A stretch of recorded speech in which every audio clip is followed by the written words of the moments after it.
So if you're looking to take your business to the next level in 2025 and beyond, no matter what you're doing in business, if you're repping somebody else's product, it's insurance, real estate, whatever it might be, this is the episode for you. So I want to introduce to you a good friend of mine who is an inventor of a business that works. That's an entrepreneur. And he's a peak performance coach, and he's taken the insurance industry by storm.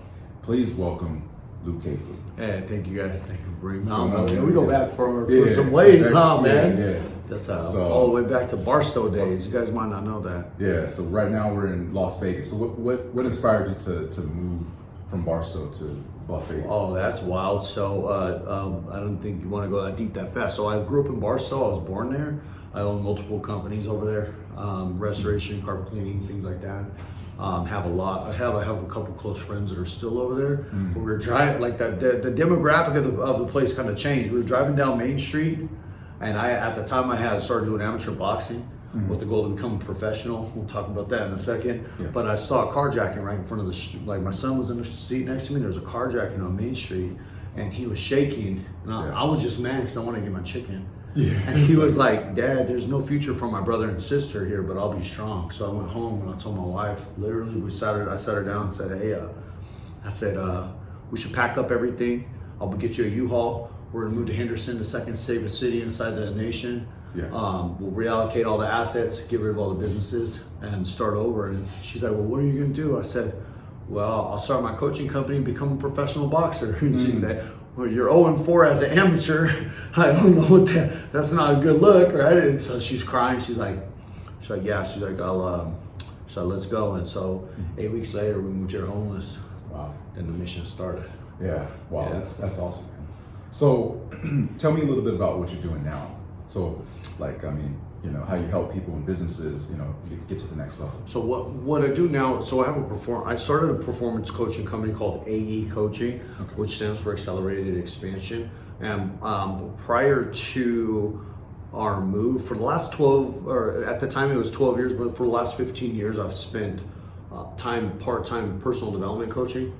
And then, so I found myself inside of a space where, like, I was depressed, overweight, like had money, but it wasn't a big deal, drinking all the time. And I said, how can I have hundreds of thousands of dollars in personal development and have these results? So I started putting everything to the test that we had, and I actually created the system, which is actually, it's a very simplified system. Yeah. But before I brought it to everybody, I put it to the test for 5 years, field tested. So exactly. Have you ever heard was it like Les Brown? I love Les Brown. I love Tony Robbins, right? Indeed. Yeah, if you can see it, you can feel it, you can achieve it. Well, there's a lot that's missing inside those spaces. Although I did believe that if I set my mind to something, I could achieve it. So at 37, I said, I'll become a professional boxer.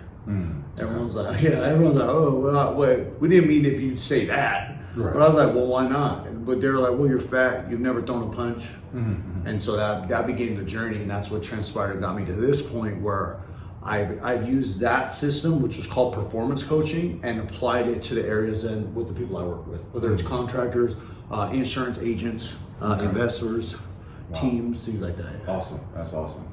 And there's a lot of people that are making a lot of money in the business. I mean, you see people that are making like $50,000 a month, $100,000 a month, but there's a high turnover rate as well. So like, what are some of the biggest hangups that you see, like people, like the biggest mistakes that people are making that are like kind of taking them out? In particular to the financial services area? Yeah. Oh, dude, I got that. So, because one of the books, the gentleman who reached out to me, his name's Terry Kennedy. He said, "Hey, I want you to come on board and do some work with our teams." I've learned more from him, right?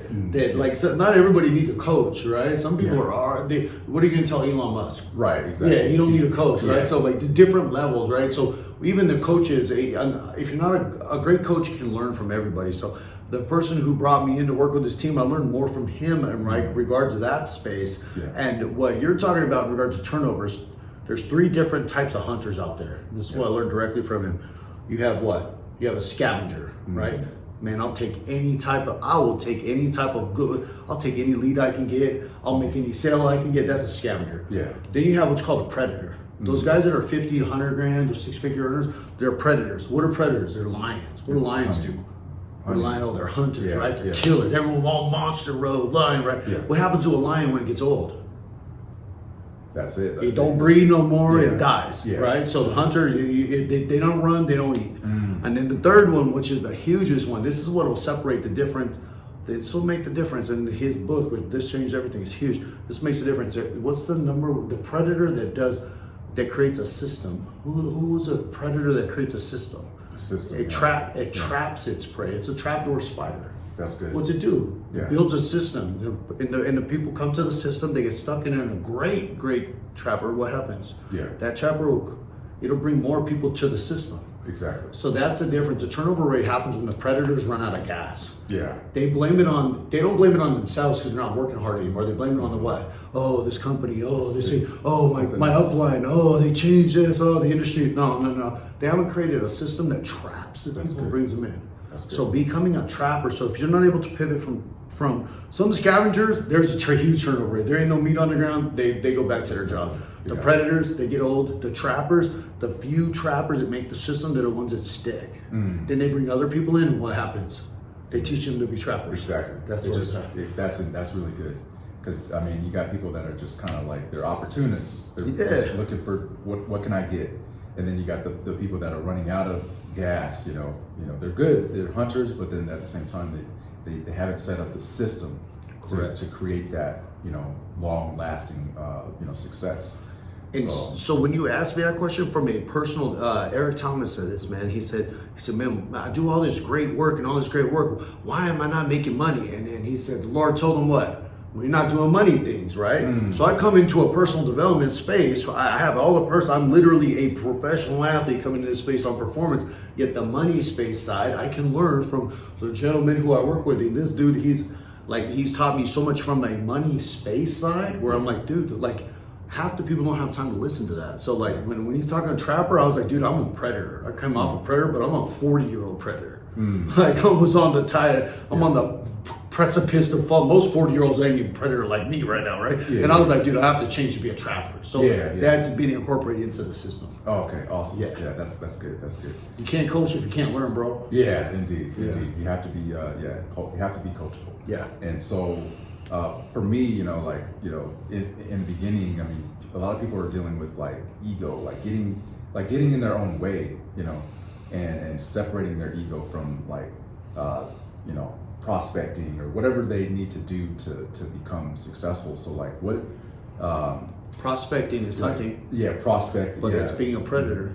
Yeah, okay. So the issue is they're prospecting and they haven't created a system that brings the prey to them. Yeah. And not that everybody's prey, but if we're talking on this space, like what would bring somebody to you, and what the biggest issue that most people inside of all industries face, and this works across every industry, whether they're contractors, whether they're lawyers, no matter where they are, is if you're out there prospecting, you're a predator.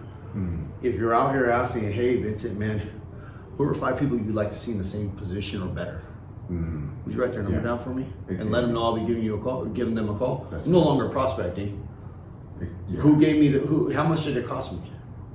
You paid me to sit down with you. Right. And you gave me the next 5 people that are a warm market. Yeah. The reason is people don't go after that is because, for one, they don't listen long enough to hear what you have to say. So they don't care. So that person either doesn't like you or doesn't trust you, right? They don't want to give you the referrals, or I didn't ask you for the referrals because I was in my own way in that space. So I'd rather go prospect and say, man, I'm grinding, I'm killing, because hard work doesn't equal money. It's hard work. Right. If that's the case, the gentleman outside who's digging that big ass hole we saw, he'd be making more money than everybody. Exactly. It's being able to get out of my way and say, hey man, you got 5 people that you recommend. Awesome. Let them know. Call them and say, hey man, this Vince, he said he wants to see you in a better space. We're doing some work. He asked me if I'd reach out and sit down with you. That's good. That's so good. Yeah. You do that times 5, incrementally.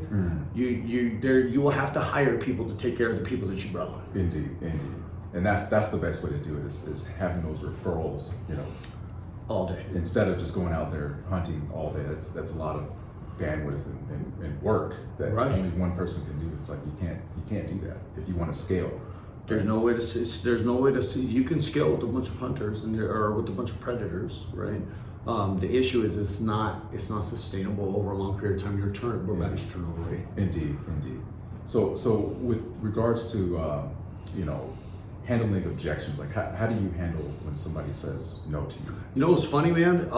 When you're talking about handling objections, so like a lot of people don't know this. So after we left high school, I was doing plumbing for my dad, making about $25,000 a year with 2 kids, my wife, right? Like we were in the struggle bus. And so my mother-in-law introduced me to, and I'll throw her name out, Primerica. I started Primerica and became a district leader within 60 days. Wow. And so back in the day, I bought it like a Honda so I could go to my new office, like a junker race boy Honda, like Fast and the Furious. Just wasn't fast and I wasn't furious. And I had Hector Lamarck CDs. Okay. Hector Lamarck, you all know it. They came out the CDs. I bought all in, and I had these CDs on repeat everywhere I was. And the number one that I remember to this day was "Average Human Being." May have changed, but they have 8 objections. So if you can overcome 8 objections, right? And generally, the objections come because it's human nature for us to object. Yet the only way to come over, there's tactics in regards to overcoming an objective. Although you can do it if you listen. Because if you object to me right now in any space and I'm truly listening while we're having a conversation, I know where the objection is coming from. Indeed, it makes sense. He doesn't trust me for some reason, which is it's not a me thing, it's an information issue. Yeah, indeed. Or a projection of what you see. Like if you erase the emotion from it, it's just that I don't have the data to make the decision. Right. And a lot of times what happens, I know it sounds kind of messed up, is human beings generally don't make the decisions that are best for themselves based on data. Why do you think there's so many big screens? I had a big screen. I couldn't afford groceries. I had a giant TV, right? Because emotionally, what is a game of video games gonna look like on that thing?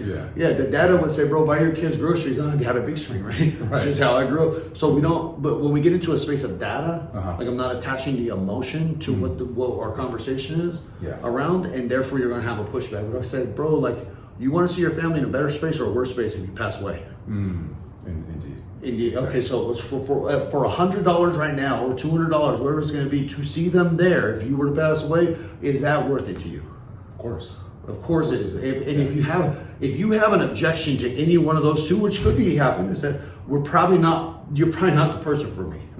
You don't want to see your family in a better space. Like you're not willing to put up a certain amount of money that you're already spending on X, Y, and Z, which we've already defined. Then guess what? Hey, I'm sorry, but I'm probably just not the person for you. Yeah. So basically, what you're saying is that's not important. Yeah, vet them. And having a conversation versus the overcoming objections. Overcoming objections is that now we're back to being predators. That's good. That's good. So it's like just having that conversation to really dive deep, and there's an underlying issue of why they're objecting to you. And sometimes too, the objection is a mechanism that is showing that you don't believe in your product yourself. Yeah. Indeed. If I'm passionate about something, you'll follow me. Yeah. If you think I'm selling you on something, then you know I'm not passionate about it. That's why a lot of personal development sells all this stuff that people buy. Because they get passionate and emotional about it, and then they're like, well, that shit didn't work. Indeed. So when you work with people personally, what would you say, without giving away too much information, I'll give all the information. I'll give all the information. The information is there. It's just applying. It's an application of the information. Less than 1% of people that go to a Tony Robbins, they track is actually apply it when they leave. Wow. That's because to going to Tony Robbins and then taking that information or going to a seminar isn't the leading indicator. It's a lagging indicator of something that's existing within inside the person prior to them showing up. And if they do not address it, then it doesn't matter how much information they get, there will be no change. Indeed, that's good. Because and how much does it cost to go there? I mean, 10,000. And when they do something like that, they're like, okay, I did something.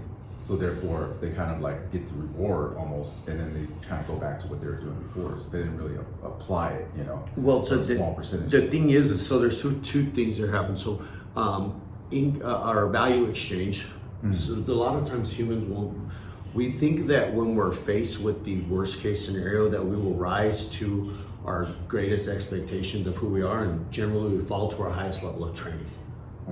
We never rise to our expectations. We will never show up the way we think we'll show up. We fall to our highest level of training every time. That's not me. I've grabbed it from a couple of my boot camp trainer, instructor friends and stuff. Like when you then go to what is training, we'll go on a tangent. What is training?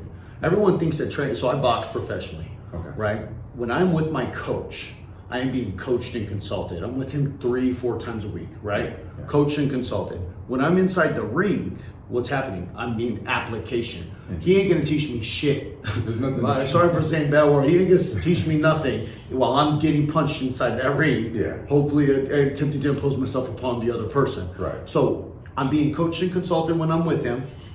So most people are what? They're at their teachings with their coaches. They're at their events. They're at these cool like getaways, these seminars. Right? Coach and consult. They're being instructed. Yeah. Now I'm sitting with a customer, with a trainee, or being trained. I'm not being trained at all. What I'm doing is I'm in application inside that minute. So from coach and consultant to application, true training happens. We know Mr. Noble, some friends, like true training happens in the dark when no one's watching. When the coach says, hey, Vincent, I need you to practice these 6 things, and you practice it 10,000 times, people say, no, like you practice it 1,000 times, you come back and they tighten you up. When my coach says, hey, you gotta turn your pinky over. Yeah. So I practice that 1,000 times, and I come back, he's like, good, now you gotta bring your hand up. So I practice that 1,000 times, I practice that 1,000. Yeah. So that, because there's no such thing as perfection in application. Yeah. You can perfectly practice, you can perfectly prepare, but there will never be perfection when you apply it. Because when you look back, you can always say, man, I could have did that one thing better. The way that you show up is based on how you prepare. So when we're talking about application, like applying, like, and I know we went on a tangent, but training, these things happen when nobody's watching. Exactly. You get a coach that tells you to do something, you do it 1,000,000 times. Yeah. It took me, so the way that I became a professional boxer, but really fast, is because I took what Kobe Bryant said about outworking everybody. He said, if they work 2 hours, I'm gonna work 2 in the morning, 2 in the afternoon, and 2 at night. Yeah. So I'm gonna be, he's like, at first it's not gonna make that big of a deal. And then what did he say? 5 years from now, they will never catch up. Oh yeah. I took that to heart. That's my first thing that I applied. Yep. I took the top people, I was like, man, that's the first thing I'm gonna apply, I'm gonna get. Because it's that exponential growth, like over time, it builds up. It's like compound interest that's just gonna Accelerated expansion is what it is. Indeed.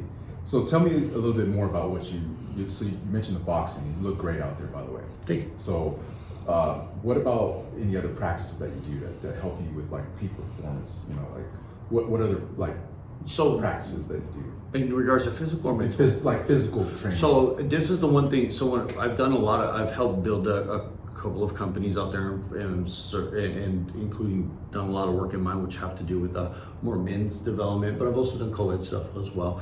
When I speak from a male's perspective.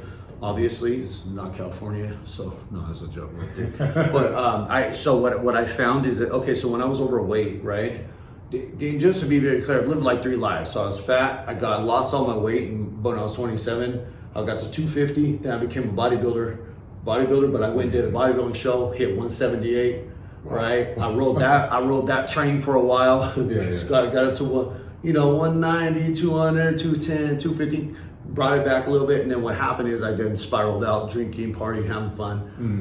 Regular stuff comes with it. And next thing you know, I went to a jog with my kids, and I was like, my heart was hurting, my legs were hurting, my poor feet were hurting. And the craziest part is people were asking me for diet advice. So what I found is like there's 2 things. Like you can use a trick to get you in shape, in business or physical. The problem is that trick will never work again and create the result that it created the first time. Okay. So if I say, hey, listen, for you to get in shape, you're gonna run an Ironman. You commit to it, you're gonna what? You're gonna get in shape to the best of your ability to run the Ironman. Yeah. You'd find out that it's nothing near what you thought it was gonna be.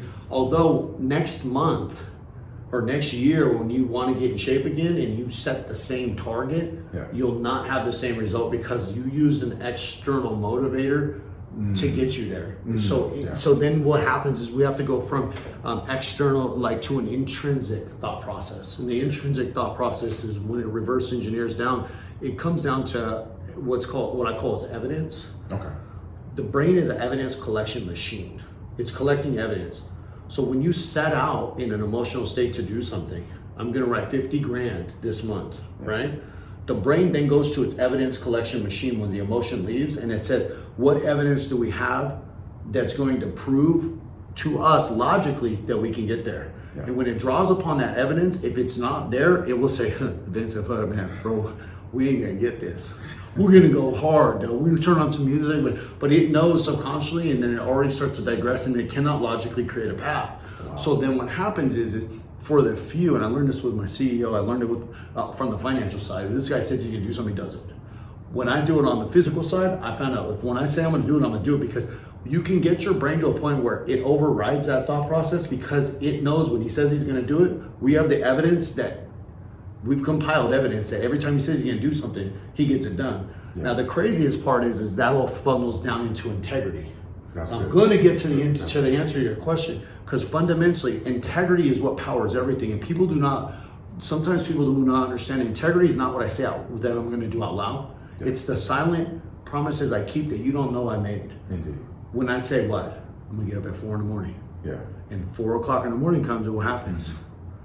Dude, I'm gonna hit that snooze. Well, no, I hit the snooze, right? Because then what happens, the brain just takes that little diamond, drops it in, and says, he doesn't do what he says he's gonna do. Mm-hmm. So how many years had I compiled, going into this space, I had compiled years of broken promises in regards to the smallest things.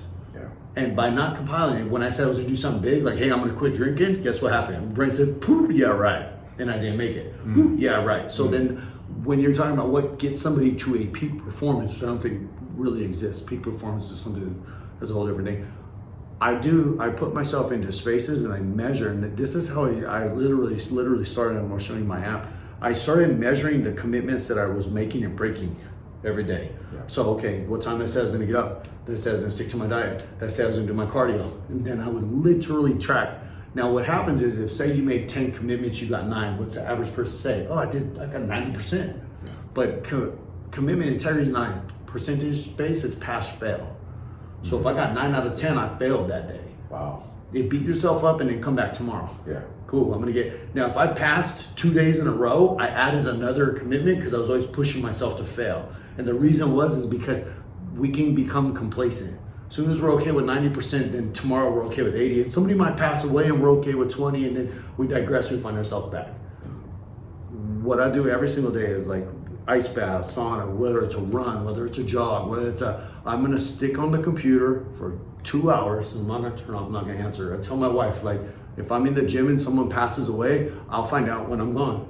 I've gotten on calls, coaching calls, where a friend that has passed away, and she knows, she doesn't come tell me because she knows, like, and it's not to be like, morbid, but like my focus is here, and I have it on my arm. Circumstances don't change responsibility, right? Right.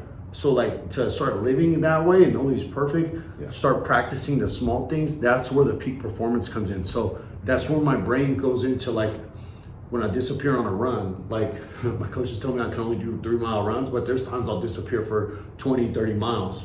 Yeah, and have to get a call right home. Yeah. Only because I got evidence of that. Right. On a knee that's completely shot out. They told me I could never run on again. So like those type of things, like, only come from compiling the evidence. Wow. That was a long monologue. I apologize for that. Yeah. Wow, that's so good. I mean, just integrity. There's so much to unpack there. I mean, just for one, integrity.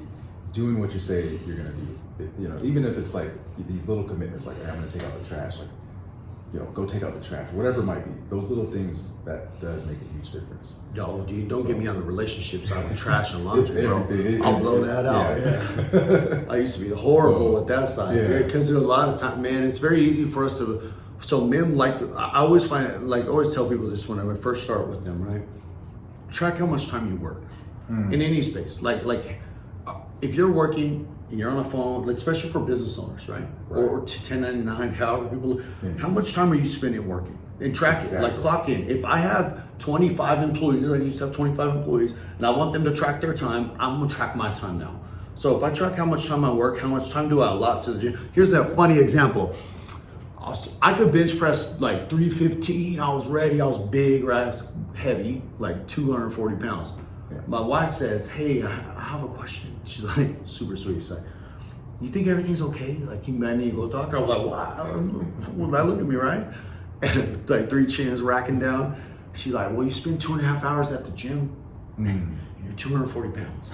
Yeah. And I'm like, it was like straight dagger right there. So you know what I did? I tracked how much actual output I had at the gym. And in 2 hours, I had roughly 12 to 14 minutes of in actual workout time. Jeez. I jumped on the treadmill for a mile, right?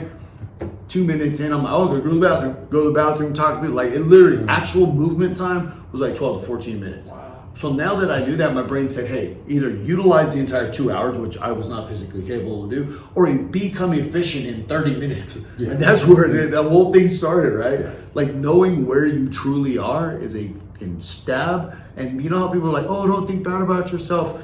I kind of go against that too. I'm like feel every kind of way you can right now. Yeah. And once it's done, let's get going. Let's get back to work. Wow, that's good. So, yeah, that's so good, man. Like, you know, like your input really does make a huge difference with output. Like your health, like how you optimize like your environment, like all that stuff makes a difference. Like tracking everything, because like a lot of people, I mean, they say they're working 8 hours, but they're really working maybe 2 hours a day. They make 6 figures and working 2 hours a day. Can you imagine that? If you actually work the entire time, I mean, how much more can that?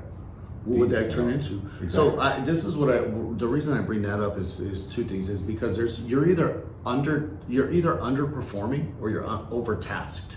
And you're in everything that you think right about your day becomes an inaccurate recollection as time goes on. Yeah. The farther out you get from that day. So if I ask you like, hey, how much did you work last Friday?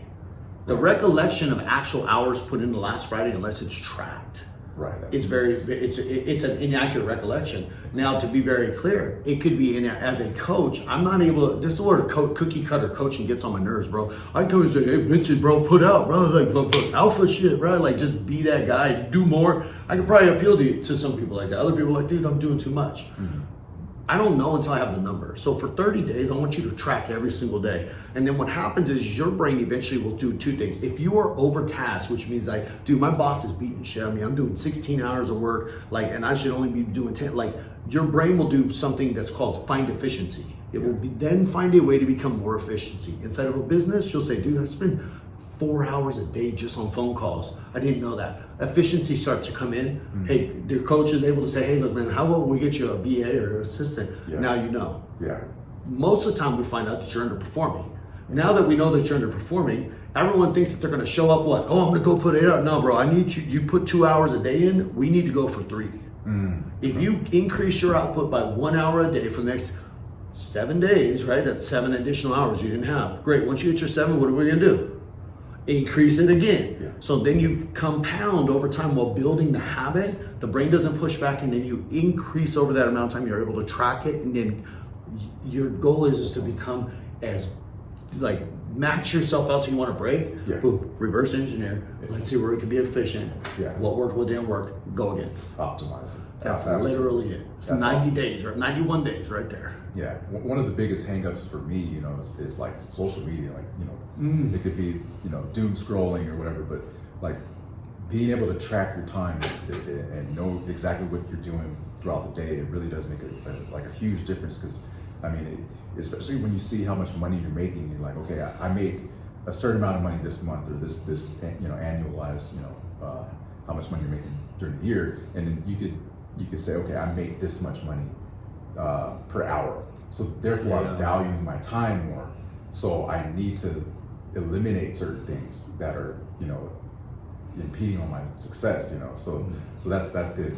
So there's 2 ways to look at that. So like if you look at your, say I'm awake for 12 hours a day, right? I don't know how, I only sleep 6, so I don't know what that amount comes out to. So maybe 5. If you take how much you make over the entire span of the hours, that's one metric. Yet the more that's like the difference between net and gross, right? You ever talk to a restaurant owner, ask them how much they make? They're gonna tell you they're gross because it's way nicer. Most of the people will tell you their gross income because it sounds so much better, right?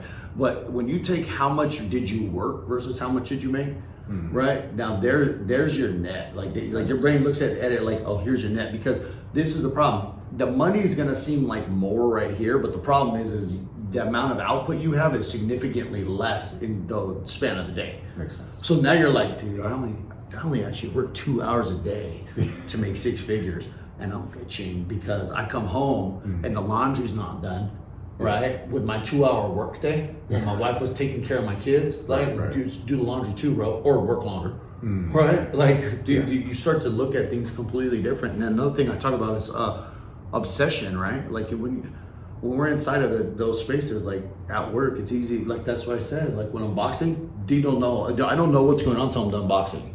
I used to like scroll. When I'm at work, I don't know what's going on until I leave. The phone's off, the watch has changed, my iPhone, it's all over there. I'm obsessed in that moment because I get 10 times as much done in that obsession time. And then I go, that's how I work out 6 hours a day. Yeah. People are like, oh, how do you do? I work out 6 hours a day. I get up in the morning, work out. I go after when I leave here, I'm gonna go to Mayweather's and work out. When I'm done there, I'm gonna go for a run for 3+ miles, and and it's spread out throughout that time while handling all my business. And I've been doing that for 5 years. That's awesome. Yeah, that's a fully optimizing with your time and just being present. That's one of the that's very important too, because like if you think about what's going on in the future, it's just, you're in the moment, and that's awesome, man. So one thing I did too is I don't run 7 day like Monday to Fridays or anything anymore.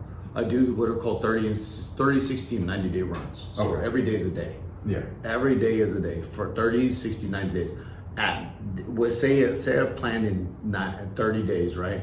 I'm going to go out with my wife and we're gonna go party. I love partying, don't get me wrong. I'm not one of those type of people that pretend.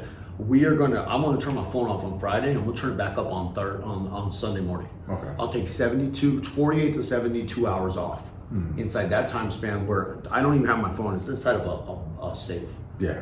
When I come back online, I'd make that run entire again, diet, food, exercise, and my entire system's back in. That's how you overcome the average person who works. Average person who works a 5 day week. Yeah. They're not even working a 5 day week. I make sure I optimize from morning to night, 4:30 in the morning, all the way till 9 o'clock at night. It's optimized. Wow, that's awesome. So how important is mindset with business success? I don't know. It depends on the definition of mindset. I think that most people are always looking for a new mindset when the mindset they have is perfectly broken. Understanding that the mindset is like you have everything you need in your mind. Yeah. Like if I told you what do you need to do to lose weight right now, you would know if that was your problem. Yeah. The question is, why aren't you doing it? So it's not a mindset. Mindset is fundamental. If you have an issue with your mindset, I can reverse engineer it and tell you you're having a problem with your personal integrity to your word. Yeah. That was where it would fall in. So if you start measuring those things, you can actually have a metric on. Dude, I don't keep my promise at all. That's what I found out. Everyone I work with, like 9 times out of 10, the people who need work in an area, there's something that they are not doing that they said they were going to do. And then the problem is the inaccurate expectation of what doing it a couple times. Dude, I freaking ate food like a monster, drank vodka and all this stuff for like 5 years straight. Yeah. I went on a 90-day diet and was upset at my results, right? Like, cause my idea of, dude, like my wife and I were just talking, she's like in low carb hell right now, right? She's like, it's been 4 days and I can't handle the fact I don't have results, like messing around, right? Cause that's what you think. So then, so when it comes to mindsets, I'm not doing what I said I was gonna do, and there's the consistent daily action, and I'm gonna do it no matter what the result is until the end, until I see it through. Consistently for years. Yeah, for years. Yeah, dude, for years. Like it's easy. Like I think who says it? David Goggins says it. The average person can stay on track for a week, a month, even a year, but 2 years, 3 years, or that's something different. Yeah. So there's another thing that comes into that space. So mindset is getting rid of the idea of instant gratification and start falling in love with delayed gratification. Indeed. Delayed gratification says that, and this is where people don't get it mixed up. I'm going to do this not for the promise of something else, but for the opportunity to have it. Those are two different things. Like when I started this journey to become a professional boxer, there was no promise I would be from Barstow, working out with James Noble, him and I jumping around, him teaching me some footwork drills, to working out inside the gyms with the people that I work out with now. Yeah. There was no promise. There was just the opportunity for it. So stay on track for the opportunity is way different than stay on track for the guarantee. Wow. That's There's so a whole nother level, dude. That's so good. That reminds me of a guy named Myron Golden. He said something similar to that. He said, we have so many different things that have instant gratification. We have like microwaves, everything is fast. Social media with no return on the input that we give it, right? So we want instant microwavable success. Right, I like that. So Yeah, we want microwavable success. but you know, we're not willing to put in the effort to see things through, you know, for at least a year, you know, to see the results and say, oh, this is working. Let me continue doing this. Let me optimize more. Let me eliminate those things that are, you know, derailing me, like whatever it might be, like alcohol or, you know, social media, whatever it is, to you know, get to the next level. So if you think back into the days like when you like the Indians, the hunter-gatherer times, right, where you have like the certain group that would stay back and you have to take care of the camp and the kids and things, and then you have the hunters that would go out. right. They would get everything prepared for food to come back. And those dudes would be gone. There was no guarantee food was coming back. Yeah. They were preparing for the opportunity, because when you prepare for the opportunity, no matter what comes, you're able to have a higher level of navigating it. That's the so biggest thing. Remember, there's no perfect execution, right? But there's perfection in your preparation. If you're not perfectly preparing, then when something comes that's terrible, because we're on a planet that's not perfect. So like death comes all the time. I use death as an example because we hide from it, yet it's coming all the time. Yeah. So is it an excuse to throw you off for a year? When my grandpa passed away, dude, that threw me off for 5 years. I went into a spiral. I didn't even know who the fuck I was, dude. I went down.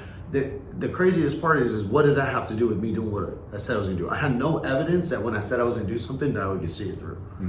Yeah. So I'm very big on it. If something happened, I do what's called AARs, after action reviews. Yeah. If my review showed a weakness, then that weakness needed to be plugged. And it fundamentally came down, you don't need, like, we like to always look for the next tool that's going to reinforce what we think. Okay. What we needed, what I teach is, and we don't need to do, but what I teach is if you're not keeping your small commitments, and what's somebody, you pay me $100,000, what's that gonna do for you? You can't even get out of bed, brother. Like, we're gonna start at the small spot, and then as you expand, we'll expand. And that's where I go into what's called the difference between frequency and intensity. Okay. So frequency says this, right? Like, how often do you do it? Yeah. Intensity is how much pressure is applied while doing it. So the average person wants to work out, they're fat, man, I'm out of shape. What do they say? I'm gonna go get a gym membership. I'm gonna start a diet. I'm gonna go to the gym. I'm gonna do these workouts. They normally have an inaccurate recollection of what they did in high school. So now they're 40 and they go there and they jump on the squat rack with 2 plates, right? And they do a bunch of running, and what happens? They don't come back for like a week, if not 2 months. So what happened inside that space, they added too much intensity to a non-existent frequency. That makes sense. So then when you do that, it self-destructs. You're going too fast on flat tires, right? So what we have to do is I always train, create a frequency first that you're expanding on. So most people I work with, if they don't go to the gym, their goal is to go to the gym and put their key on the thing and leave. They don't have, like, anything they do after that's up to them, but their goal is what? Put the key on 7 days in a row. If they hit 14 days straight, I got a little workout plan for you. You can get on the treadmill, walk till it gets to 30. Yeah. That's it. So now you key, you go, we start adding. I give you an entire, I used to do this with diets. I give you an entire low carb, all this stuff. Most coaches will give you something they know that'll fail because you're going to be returned every single time. Because I can always then put it on you as to why you didn't succeed. Inside the coaching space, true coaching takes ownership for your losses and takes no ownership for your wins.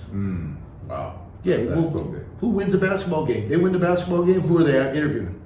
All the winners. Yeah. When they lose, who's the first one? And it was sitting there with the thing behind them, and they're telling exactly why the system broke down, right? Yeah. Because a true coach, will take ownership for the loss. Yeah. It's not like if you win and I take ownership from it. Not only am I taking your hard ass work from you and making it about myself. Okay. Yeah. Wow. That's a whole different mindset. When you start coaching from that space, I need to make sure you get across the line. Yeah. Because if you lose, it's on me. Yeah. And then there's a lot of times, man, teams have lost. And I look back and there's a perfect example. AAR, what can I do better? Man, I could have done this, this, and this, and this.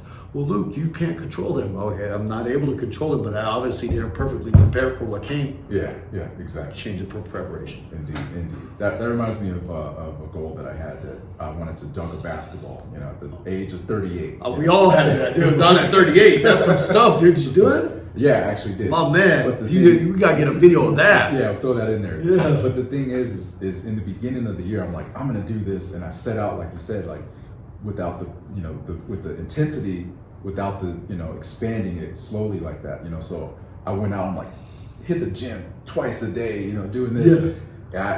I got derailed. Like I was like, I'm done. This is, you know, and you find out that your knees aren't what they used to be. Your feet start hurting. Yeah. Oh, So I had to switch and implement that system to kind of get to that, you know, to get that momentum going. I love it. And then eventually I was able to dunk.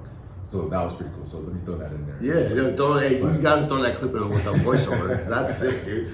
But, hey, do you got any workout videos prior to? Yeah, I got some. Good. You throw it in first. Yeah, so one of the things is I have a plethora of where I started. I actually have a video of me inside my Hummer telling everybody I was going to be a professional boxer after my second week. I was fat. I was lifting. I was so tired. Right at 4 a.m. And the brain is a system that wants to find efficiency and make things. The problem is it's an amazing tool at making things easy and efficient. Yeah. Although if we fall into that space, it also is the thing that kills us. So like it was always throwing me off. Brother, man, you're sore. Like I'm sore right now. Man, you got recovery, man, work-life balance, bro. Like all that stuff kicks in. That's good. Man, congratulations on that dunk, though. Yeah, for sure. Yeah, I always wanted to dunk. I never made it to dunking. It's possible. It's definitely possible. It is possible. Yeah, just a lot of plyometrics and stuff. There's a lot of explosive drills with some kettlebells. I'm pretty sure. Indeed. Yeah. So tell me about like unpacking a goal. Like when you have a goal in mind, like you set out to achieve something. Like, what's your mental process like when you're like, okay, I'm gonna achieve this?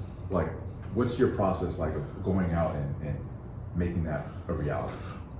First thing is I started redefining the word, and I don't use goal anymore. I use target because a goal signifies that that there's an end. Oh yeah, that's good. Yeah, so I've been working on that. So you might hear me say goals. Sometimes I'm actively working on that for like the last year. So it's a target. So when I set a target, the first thing I do is, so this is the thing with emotions. Not like we can talk about emotions in a minute, but when you're setting a target or a goal or any type of end result, it's good to become emotional about it.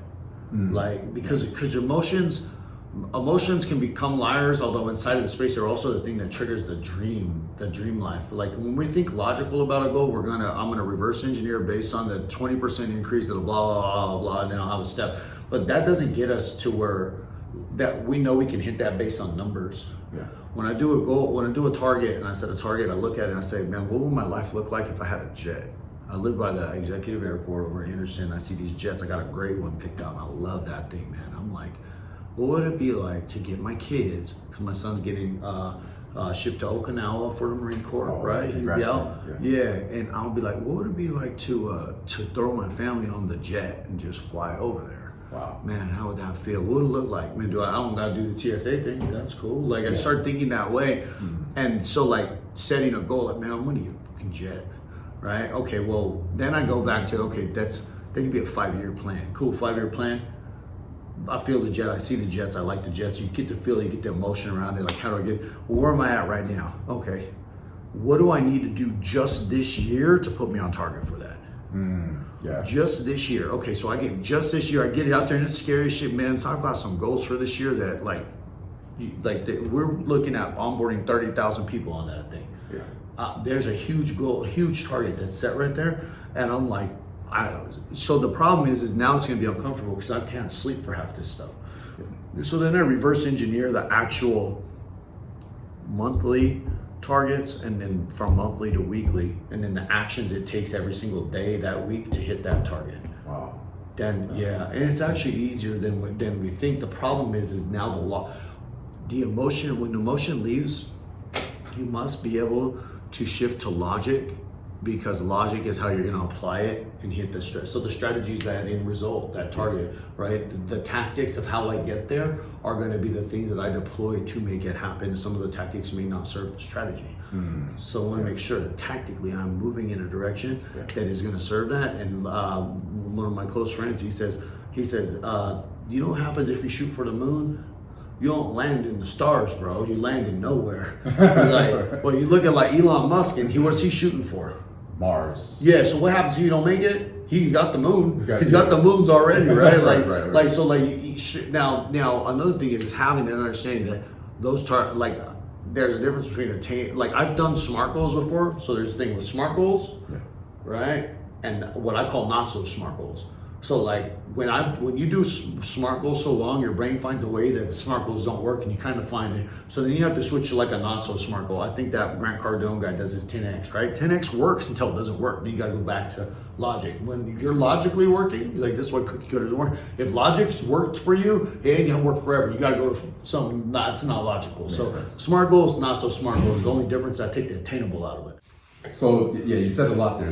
That's awesome, man. Because it's like, it's like living in the end, and reverse engineering exactly what you want, and almost like you're feeling like it's already completed by seeing yourself as, hey, I see myself in this jet. I see myself doing this, and what is it like to be that person? So you almost have to become a new person. You do to achieve that. Have you done vision boards before? Have you heard of vision boards? I have, yeah. Have you done them? I have. So when I was in Barstow, when I said I was going to become a professional boxer, I made a vision board, right? Yeah. And so one of the gloves that they came out like I think it was like an Iron Man boxing glove, right?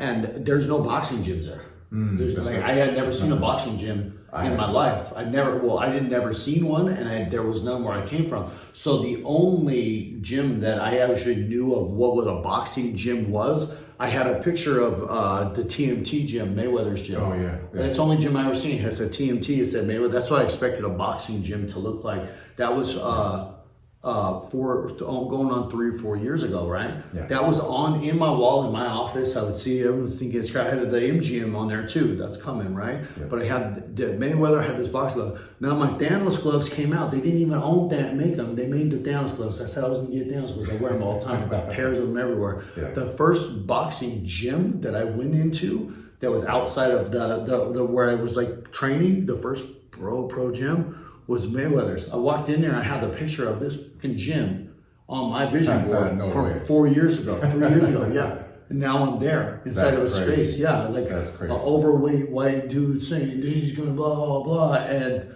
went to straight work, and 4 years later, I get to learn I get to see these dudes that are like top of, like the level at which these guys are applying, it's so amazing. And it all started with literally a vision board. So when I say, I'm going to get a jet, I believe that the dream is so preposterous. If I keep on doing what I'm doing and incrementally expanding, we'll be doing this on the jet next time. Yeah, indeed. Hey, you said it. Yeah, that's it. We'll see you there. Yeah, we'll see you guys there for sure. That's awesome. That's our the company motto. You know that, right? No, this company motto is see you at the top. See you at the top? Yeah. No way. Yeah. Fair plug for appreciation right there. You can't. No, you can't. That's awesome. That's cool. Yeah. So that does work. I mean, like putting it out there, as extravagant as you want. I mean, because there's no limit. There's not. So. Now the only issue that does come into play is sometimes our poor estimation of the time it'll take and the work that it'll take to get there. Indeed. That's why people fall off.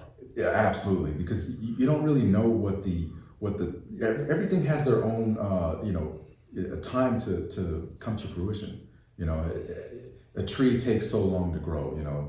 A business takes so long to grow. It takes time. That's great that you talk about the tree. Like Les Brown talked. I just trained that. So it depends on the tree, right? Right. So we're talking about sequoia, right? How long does it take for it to go? Although if you're talking about the Chinese bamboo tree, the Chinese bamboo tree takes 4 years of just watering the same spot when you don't see nothing. That's good. And then what happens is inside of 35 days on the 4th year, the thing will sprout to 90 meters, right? It'll grow 1 inch an hour. Jeez. Now, did it take 35 days or did it take 4 years, right? And I love the story because what happens is a lot of times we want to just have the sequoia because we see it. We don't know how long that sequoia has been there growing. And what we have to realize is for the average person, like if we're not highly skilled and highly talented, then the only thing we got is hard work. Right. That's it. Like you're not highly skilled and you're not highly talented, which was me all day or barely can read, right? You have hard work. Now with hard work, that means that you're going to have to apply that, and that will give you the skill and the talent. Yeah, you got to water the ground for 4 years sometimes before you even see a sprout. Your friends are saying what? Vincent, man, bro, I'm doing this.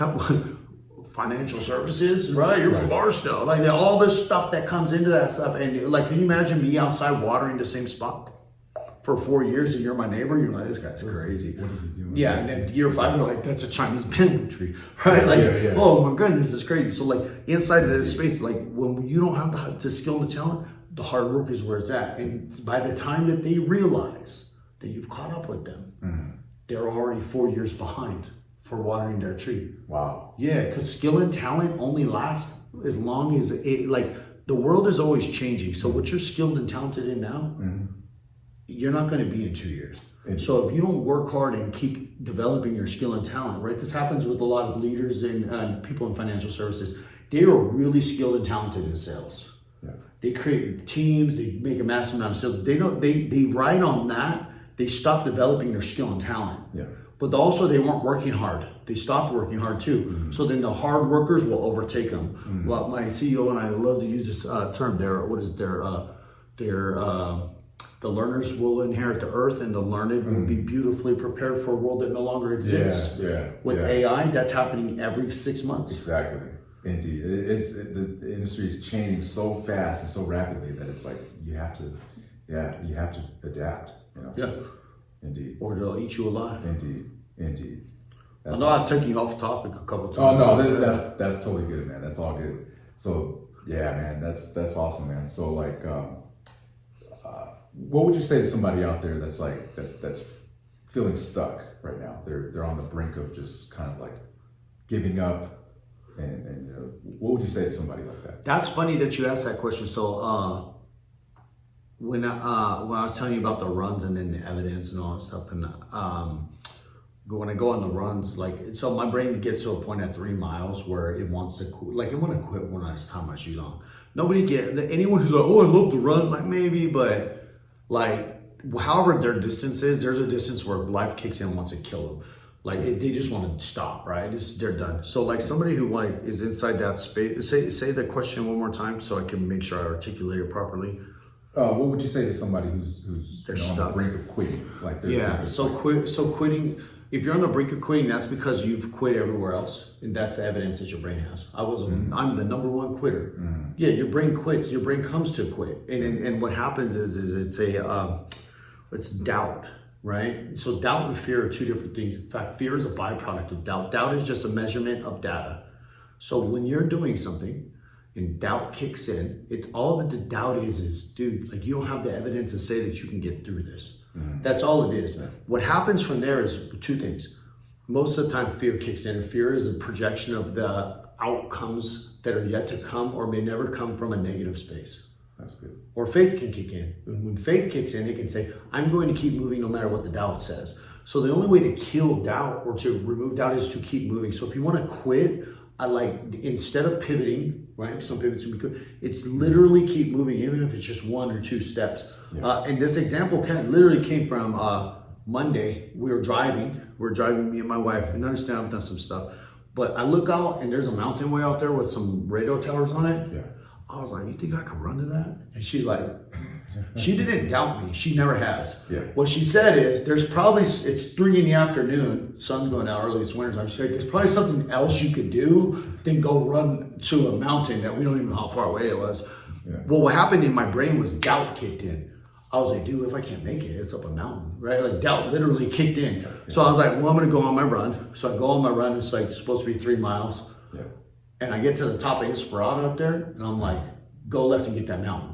And I'm like, you call somebody to pick you up? Like, go until you can't go anymore. So literally, back trails, mountains, there's like 1,200 feet of elevation gain and drop up into the canyons, up into the mountain. I picked the wrong mountain, got even with the towers. I'm at the top, the most beautiful, darkest view. And the only thing that killed the doubt was to keep moving that direction. It wasn't about making it to the tower. It was about doing going against a thing that was telling me you don't have evidence to go. That's how you kill the doubt. Now it's on like a very huge space. Some people have doubt that their relationships, my relationship, I don't know if this is gonna work. Well, guess what? Start doing something small inside that relationship, moving in a direction that serves it. When my wife and I got divorced, we literally got divorced. The way we put it back together, we spent all the money we were gonna spend on the divorce on ourselves. Yeah. Indeed. Yeah, we're spending 19 years is next month. Wow. Yeah, like Man, the doubt that started to creep in, you must move against it. And for men, I can't say this for women, I think they're wired a little different. Yet a man who doesn't have a war outside of his home will create one inside. Every time. That's so good. Yeah, that's true with a lot of military, members that are out there, fighting and stuff, and they come back and it's peaceful. They're like, I gotta create some. They gotta create it. It's the same inside of our house. So I'm not saying go out and start a war with somebody. As a man, we are physically actually. We may be physically stronger, but we are mentally and emotionally weaker when it comes to pain than women are. It's a significant difference, right? The military has proven this. I can throw a guy in an ice bath in 3 minutes, he'll tell me his bank account, right? I can put a woman in an ice bath and in 3 hours, she will take every secret to the grave with her. She just, because the pain pathways are the same. So like if I were to cut you, to stick a knife in your leg as slow as possible, the pain pathway, the chemical pathway is the same as if I took your closest, most beautiful, and cut their throat and you couldn't walk. Like it's literally gruesome, but it's the same pathway. Well, women's can withstand emotional pain for so much longer. Men are weaker inside that space. When I say that, it's because I don't know a man who, while he's pushing his PR on a bench press or on a run, who's ever had a suicidal thought, or they were never depressed. They're depressed because they're not doing what they said they were going to do, because that's the war. So every day I choose a war every single day. What is my war today? Dude, it's just doing what I said I was going to do. I'm going to put my freaking shoes on. It's 34 degrees. I'm going to go for my 3. I'm going to run to the M and run back. It's 3 miles exactly. And then 3 miles back will be my walk. And just beating that war, getting out there, getting through my stuff, I come back and I'm like, let's go. That's good. The moments that I don't, I can tell you the moments that I do, I'll come home, I'll pick a fight at home. And I spent 5 years picking fights at home. Picking fights with my people. But why? Because I was overweight. Now I fight with some of the top people in the world. We working out, fight. Like we are inside the space in the gym, sparring with people that most people will pay to go watch. Right? Because of the wars that I've set out to fight, and that's where the battle's at. That's good. Wow. So your battle, I would say, anyone who's listening, man, if you got a war that you don't like, that's back doing what you said you do. Your battle might be with the alarm clock. Once you dominate the alarm clock, guess what you can dominate? The treadmill. I became a professional athlete because I said, I'm going to get on this treadmill in Barstow, California. I'm going to walk until it shuts off. And if I get off for any reason, I will restart this thing. Wow. I've got off so many times. Restart. That's why the backs of my coaching shirts, darkness is a hell of a coach. Because when you go and start taking on things like that, your friends that are friends at the time disappear. You end up alone. You're inside of a space, not delayed gratification for something you're going to get later. It's a promise in your mind that going this direction, you're going to have the opportunity to do something. There's been shootings at the cigarette shop across the states, and where I had to jump off the treadmill and duck when I was 42 minutes in. The average person would say, what? Oh man, you're good. Man, it's a shooting. It's 15 minutes, Right. Restarted it. Restart it, right? When you start to win those fucking wars, the rest of the battles start to fall away, and the things that are huge that do come, someone passes away, something happens, there's a business deal falls, all that stuff. You have prepared and played inside of a space where you're not reactive to everything anymore. You are in a proactive, ready space for anything that comes after you. That's so good. That's so good. Inside the boxing ring, that happens. Like the guy that comes in and barely trains, we know he's reactive all day. When we're proactive, we're ready for anything to come because we can stay calm in that space and keep our brain in a logical functioning area. Man, that's so good. That's so good. If you could just leave like a statement for someone, for just someone looking to crush it in 2025. I mean, we're at the beginning of the year. What would be a good something that you can leave, like a statement or something like that? Let me think about that. The audience. Yeah, I like some statements. I think the first thing. So the first thing, there was a question I saw about books, right? One thing would be is find a book that challenged your thinking the most. And I don't believe in there's this thing like you gotta read how many books is it to be successful? What do they say? It's sometimes like 10 or some shit. 12 books a year. Well, guess what? I can't fucking read, right? I'm dyslexic, I'm autistic, I got all these other problems. So when you say read a book, I don't know what you're talking about. But my brain can download an audiobook inside of 2 hours and I can tell you about it. The difference is all of this shit's the same. Yeah. I don't care if Jocko, David Goggins, Tim Grover, it's all the same stuff. The problem, so why do I need so many different books? If I'm not applying 100% of the first book, why do I need a second book? Right. So I would say, though, the statement I would leave for someone who wants to crush it, find the book that created the most value for you. Ask yourself if you are utilizing 100% of that content in your day-to-day life. And if you're not, read the damn book until you are. I don't care if it's a Bible. I don't care what it is. Why did I tell you to keep reading the Bible over and over? Because for one, it's just thick. Yeah. You ain't getting out of it. Two, if you are going to read that book and practice, whether it's leadership, strategies, and tactics, right? Yeah. Dichotomy and was the leadership, dichotomy, all these different things. Like David Goggins book, depends on where you are, right? Tim Grover, I like Winning and Relentless. I read them backwards. It was better. Not backwards in the pages, but how they came out. Find a book like that. I think I've read like close to 10 books inside of my time for the last 5 years, and understand of those 10 books, 5 to 20 times each, depending on the book. Just over and over. Over and over. It's on repeat. I got one on repeat right now. So which book is that? The one that's on repeat right now. So the one that I have on repeat right now is Leadership Strategies and Tactics by Jocko. Okay. Yeah, because inside of that space. So this is we'll go on a tangent. When you have like Jocko's books, my opinion of his books are more from team leadership space. When I'm reading like David Goggins, his is more from a leadership of self. Tim Grover is more of what it's like when you are leading from a coach's space and being able to understand and utilize a talent that's beneath you. Yeah. Right. One of them's commanding talent, one of them's kind of unlocking talent, letting it go. And and then I'm actually reading a book right now called Greatness, which I have to read because you can't get an audiobook on it. Like it's like one of those things. It's inside of a book over there. I'll show it to you some. It's pretty sick. Awesome, man. That's so good. It's been good, man. It's been good, dude. So what are your goals for this year? So my goals is I'm gonna kind of father this year. So congratulations on that. Yeah. So just trying to be the best, father I can be, leader, things like that, and just in the business world, just building my network and my professional network, and just being able to reach my financial goals and things like that. So I feel like my goal is really becoming the person that I want to become in order for those things to happen. So I believe that, once you solve those problems within, everything else is just like a bonus. Like the bonuses, the homes, cars, all those things, those are just extras. It's just solving the you problem, with health, optimizing success and your environment, getting rid of those things that are not serving you, like, whatever those vices might be. For me, it was social media. So just, solving that problem and just kind of getting over those so that I can, achieve my goals. So one of the things I'll say about the goals and those things is, so when you have like a goal that's like a tangible goal, like cars, houses, family, sometimes what happens, that's just shooting at the moon again, right? Because if you don't hit it, what happens?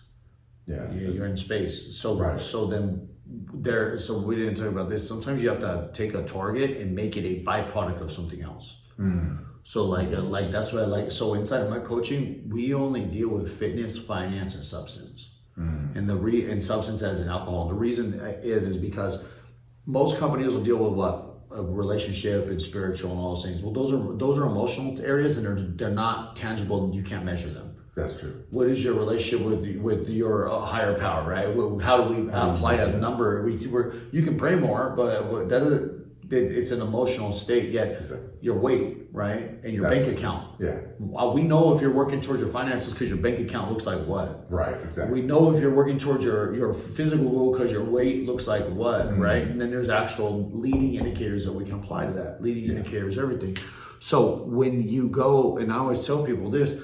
If your money and your fitness are on point, the other ones will 99% of the time fall in space. Indeed. Most people will use the other. So if hey man, I want an amazing family, well guess what? In America, you need to make money. Right? Hey, I want to have a great car, cool, you got to make money. Like that's a byproduct of those things. The last thing is if you brought your car to me and you're like, hey, Luke, I want this car to go faster. And I'll sell you parts. I told you I had a Honda, right? I watched those Fast and Furious. I'll sell you some parts. Goes fast for a little bit because it starts to like, you want to go faster. Each time you bring it back, I say more parts. But eventually it just starts digressing. Like you got all the baddest parts on the thing. You're like, I can't get it's just not optimal. Well, if I come to you as your mechanic who just charged you $100,000 for personal development or parts on your car, and I don't actually tell you, hey, by the way, the fuel in this bitch is rusty and old. Like you got bad gas in here, bro. Right, exactly. Would you be upset? Wait, I just had to change the gas, right? So when I have people who I deal with inside personal development, they come to me and they want personal, professional. Like they want to make more money. They want to have a better life. Cool. I'll hit them right in the face. Your gas is fucked up. It literally is. Like the gas that's going in the system. How often do you drink? Mm-hmm. Oh, shoot. Okay, well, you want an adjustment in output. You must have an adjustment in the input. Indeed. How often do you work out? Okay. You would be in better shape if you had a better diet. Mm. We know that as athletes. We know that. Like if you ate hamburgers the whole time, you would have never dunked. Right. Like so, always reverse. So a leading indicator, a lagging indicator. Mm-hmm. Your body's a lagging indicator of what you put into it. Your bank account is a lagging indicator of what you put in, of the work it takes to get money inside of there. Indeed. If you adjust the leading indicator, the thing that created it, you adjust that, you will always have an increase on the outside. Mm. Now, what happens is that leading indicator can always become where the thing comes. That can become a lagging. Yeah. And you can reverse that lagging indicator all the way down to what goes inside your mouth. Mm. Wow, so good. So on your targets and your goals, make sure you're always adjusting which ones are the byproducts. Which ones are the byproducts of something bigger? Because if you don't quite hit the bigger, you still fall on the things that you're targeting. Indeed. Definitely going to implement that. It's been good, man. For sure, man. So Thanks for coming if somebody out. wants to work with you personally, how can they get in touch with They you? can go to Coach Luke on Instagram and message me directly right now. Coach Luke, They can go to, so literally, I don't know when this is going to come out, but we're launching a coaching platform called SOAR. Okay. SOAR, Strive, Overcome, Achieve, Repeat. Okay. Right? That's it. It's literally got a web app that you track your leading indicators, has its little community, all that stuff. Yeah. You can go to SOAR on Facebook. Okay. And you can message me directly on there. That site will be up and launch in the next 2 weeks, but it's live now. Okay. And then if I see, my Luke one is kind of closed on Facebook, but they can message me on Luke. Okay. I might not get there, but Instagram and Facebook right now. Okay, cool. And then Awesome, man. Sounds good, man. I won't get my Look forward phone to out. Yeah, thank you so much, brother. Of course. This has been Thank you so good. much. Yeah, appreciate it. All right. Ladies and gentlemen, Luke Haefele. Have a great day. All right, take it easy.